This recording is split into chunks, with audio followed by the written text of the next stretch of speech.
মানুষের কল্যাণে নিয়োজিত থাকবে ততক্ষণ আল্লাহ তার কল্যাণে রত থাকবে। সুবহানাল্লাহ। আপনি একজন মানুষের কল্যাণে রত থাকছে যতক্ষণ পর্যন্ত থাকবে ততক্ষণ পর্যন্ত কে থাকবে আপনার কল্যাণে রত? আল্লাহ পাক রব্বুল আলামিন। সুবহানাল্লাহ। শুধু তাই ভাই, সারাহুল মা'রুফ ফি মা'আরি সুই ওয়া সাদাকা, মানব কল্যাণমুখী কর্ম। এই যে আপনি মানুষের যদি সাহায্য সহযোগিতা যে কোনো উপকার করতে পারে, তাহলে পরে আপনাকে অপমৃত্যু থেকে আল্লাহ পাক রব্বুল আলামিন হেফাজত করে দিবেন। সুবহানাল্লাহ। এর প্রশ্ন আসতে পারে অপমৃত্যু কি? অপমৃত্যু হচ্ছে আমি আপনাদের সময় দেখা যাচ্ছে একটুর জন্য বেঁচে গেছি ভাই, এরকম গাড়ি চালানোর রাস্তাতে দেখা যাচ্ছে আপনি মোটরসাইকেলের উপর আছেন, অথবা বাসে আছেন, অথবা অটোর ভিতরে আছেন, অথবা পিকআপের ভিতরে আছেন, অথবা সাইকেল নিয়ে যাচ্ছেন। হঠাৎ করে দেখা যাচ্ছে আপনার পিছন থেকে একটা বাস একবার আপনার রোড দিয়ে চলে যাচ্ছে। আপনার আলহামদুলিল্লাহ বলে আল্লাহ আমি একটু চলে বেশি গেলাম, যদি একটু ধাক্কা লাগতো তাহলে আমি তো শেষ।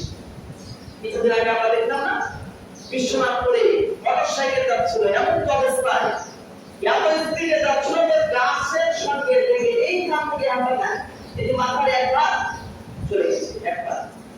তারপরে ঈদের ছুটির পরে আমি শুনতে পেলাম এই যে আপনার বিশেষ করে দিগ্রামে একজন মানুষ মৃত্যুবরণ করেছে। যদি আপনি মানুষের কল্যাণে নিয়োজিত থাকে, আল্লাহ নবী বলছে সে তাকে আল্লাহ পাক রব্বুল আলামিন এইরকম অপমৃত্যু থেকে আল্লাহ পাক রব্বুল আলামিন বাঁচাবে, হেফাজত করবে। সুবহানাল্লাহ। এরপর আল্লাহ নবী আরো বলছেন কেউ যদি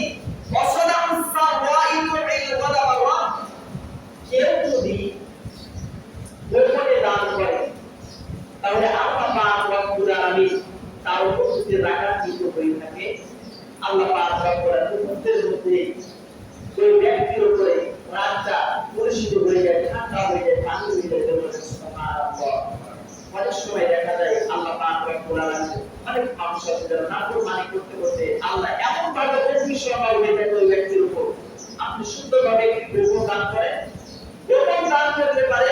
এটি স্বর্ণের আমরা কি করি, স্বর্ণকারেরা স্বর্ণের পুরাইতে থাকে, পুরাইতে যখন এই স্বর্ণের উপরে সোহাগা ছিটিয়ে দেয়, মুহূর্তের উপরে স্বর্ণরা স্বর্ণ হয়ে যায় না, বরঞ্চ পানি হয়ে যায়। কখন বলে পুরো বান্দা যদি গোপনে দান করে, আল্লাহ যদি ওই বান্দার উপর রাগান্বিত হয়ে যায়, ওই রাগটা সঙ্গে সঙ্গে পানি হয়ে যায়।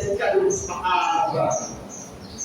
এরপরে আল্লাহ নবী বলছেন কেউ যদি তার আয়ু কালটা বৃদ্ধি করাতে চায়, আয়ু কালটা কি করতে বলতো? বৃদ্ধি করাতে চায়। আমাদের আয়ুষ্কাল না, আয়ুষ্কালটা যদি বৃদ্ধি করাতে চায় সেটা হলো আত্মীয়তা সম্পর্ক রক্ষা করতে হবে। সুবহানাল্লাহ। দুঃখজনক করে সত্য আমরা দেখতে পাই সন্তানের সঙ্গে বাবার সম্পর্ক ভালো না, সন্তানের সঙ্গে বাবার সম্পর্ক ভালো না, বাবার সঙ্গে সন্তানের সম্পর্ক ভালো না, ভাইয়ের সঙ্গে সম্পর্ক ভালো না, আছে না নাই?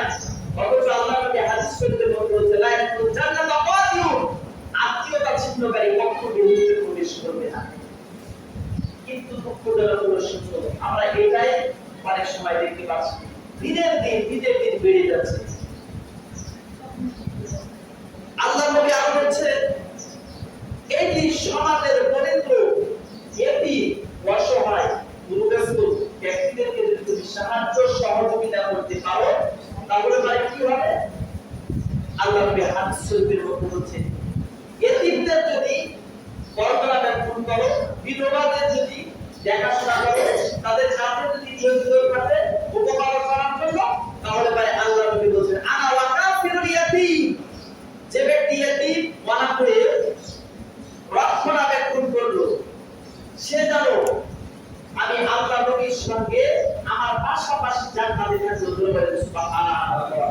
এবং তার এই দর্শনায় এবং বৃদ্ধাঙ্গুল এভাবে দেখালেন আল্লাহ নবী বলেছেন আমার পাশাপাশি এভাবে সে ওই ব্যক্তিটা জান্নাতের মধ্যে থাকবে। সুবহানাল্লাহ। এরপর বলছে আস-সাঈদ আলাল আরওয়াদ ওয়াল মিসকিন, অথবা বিধবা দরিদ্র স্বার্থপর রক্ষার জন্য যদি চেষ্টা করে মানুষ ইবাদতে তাহলে পরে ব্যক্তিটা কি হবে?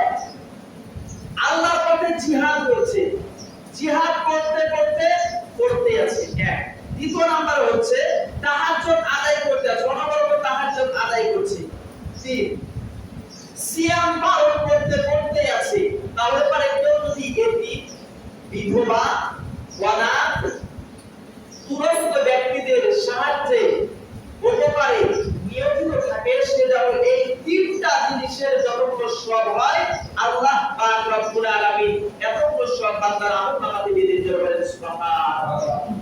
কল্পনা করা যায় একজন ব্যক্তি যুদ্ধের ময়দানে যুদ্ধ করছে, দ্বিতীয় নম্বরে তাহাজ্জুদ করতেছে, কোনদিন মিস নাই, প্রতিদিন তাহাজ্জুদের নামাজ পড়ছে এবং প্রতিদিন সিয়ামরত অবস্থায় থাকছে।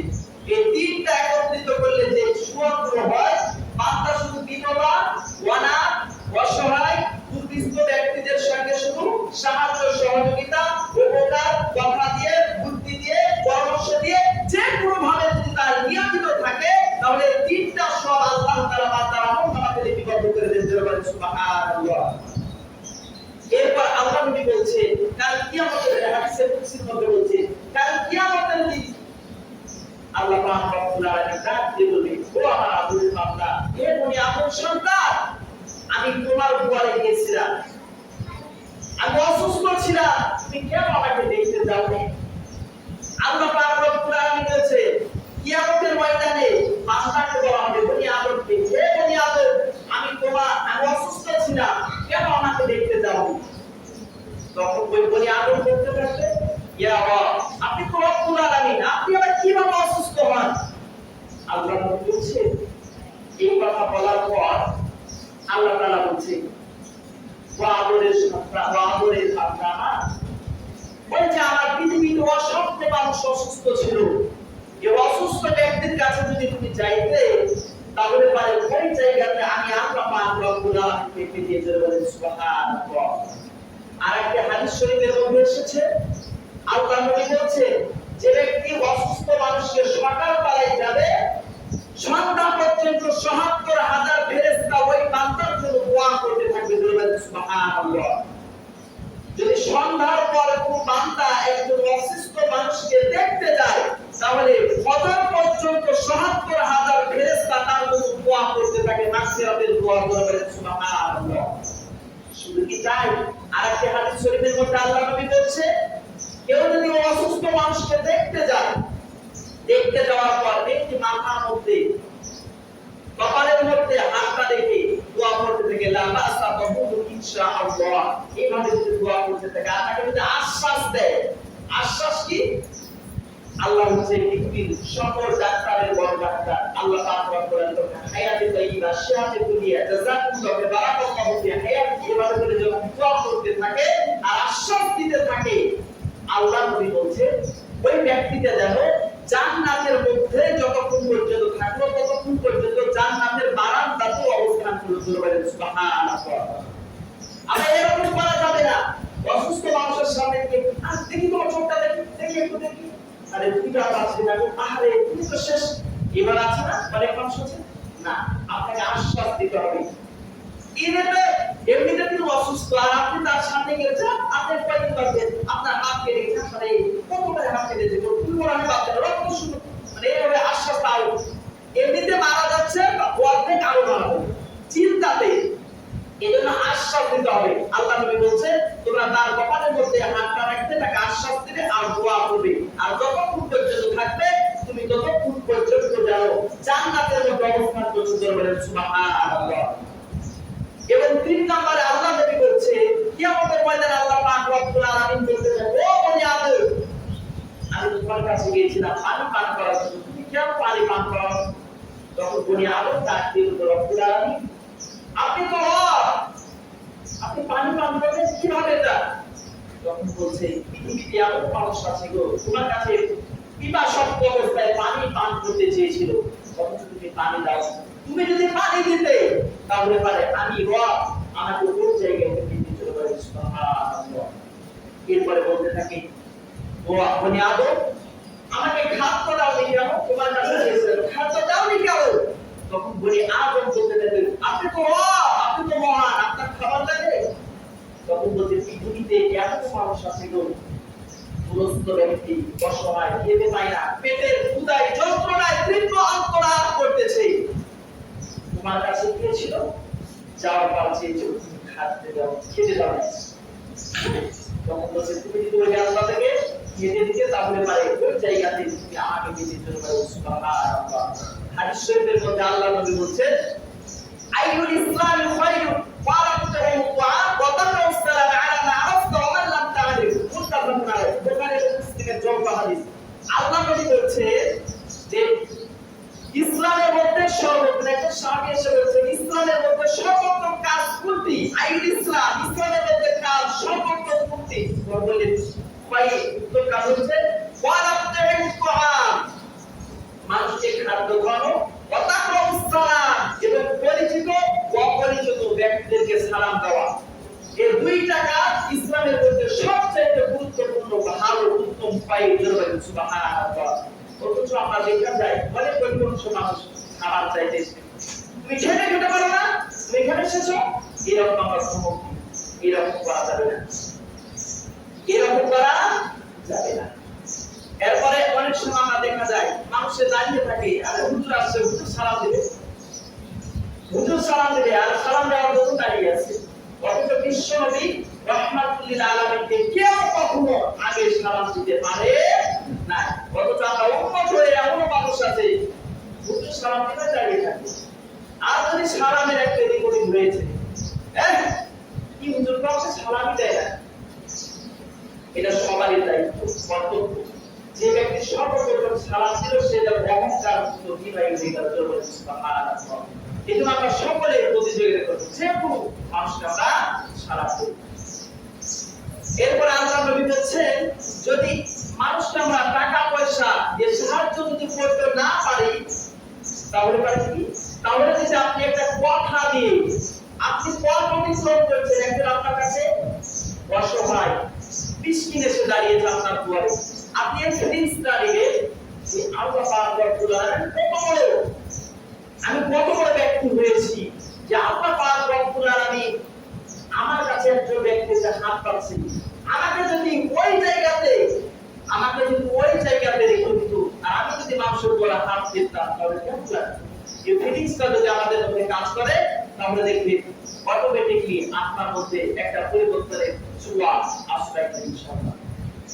তো কোনো ব্যক্তিকে টাকা পয়সা দিয়ে যদি আপনি সাহায্য সহযোগিতা করতে নাও পারে তাহলে পারে কি তার উপকার করে, অথবা তাকে রাস্তা যেতে যেতে তার শরীর মধ্যে হাত দেন, বাবা দেখো আমি একটু ব্যস্ত আছি, অথবা আমি তোমাকে টাকা দিতে পারলাম না, কিন্তু সাহায্য করতে পারলাম না, মেহেরবানি করে আমাকে মাফ করে দাও, এরপরে বলতে আসো তোমাকে দিব।